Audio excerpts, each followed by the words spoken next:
அன்பானவர்களே, எல்லா சிந்தனையாளர்களும் ஆமாம், மாபெரும் சிந்தனையாளர்கள் எவ்வளோ பேர் இருக்கிறாரு. சாக்ரடீஸ், அவங்க அரிஸ்டாட்டில், அப்படி இப்படி நம்ம திருவள்ளுவர், பாரதி, ஆமாம், ஏகப்பட்ட சிந்தனையாளர்கள் எல்லாருமே சிந்திப்பது ஒன்று தான்.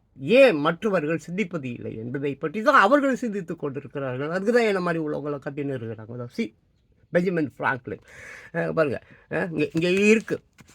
சி திஸ் இதோ இந்த இடத்துல இருக்குது. ஓகேவா? இங்கே பாருங்கள், 1706 முற்பகுதியில் பெஞ்சமின் ஃப்ராங்க்லின் பிறந்தார். மெழுகுவர்த்தி விற்று வந்தால்தான் அன்றைய தினம் அரை வயிறு சாப்பாடு என்ற நிலையில் ஃப்ராங்க்லின் முதல் வகுப்பில் பாதியோடு நிறுத்தப்பட்டு தனது அண்ணனின் அச்சகத்திற்கு அனுப்பப்பட்டார். ஓய்வு நேரங்களில் அச்சுக்காக வந்த புத்தகங்களை மெல்ல மெல்ல படிக்க துவங்கினார்.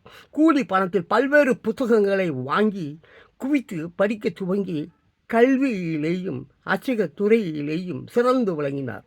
சொந்தமாக அச்சகம், பத்திரிகை, ஃப்ராங்க்லின்ஸ் போ ரிச்சார்ட்ஸ் அல்மானக் என்ற பெயரில் துவங்கி அமெரிக்காவில் ஒரு புதிய எழுச்சியை உருவாக்கினார். பெஞ்சமின் ஃப்ராங்க்லின் இல்லைன்னா அமெரிக்காவே கிடையாது. ஆமாம், எப்போ 1706.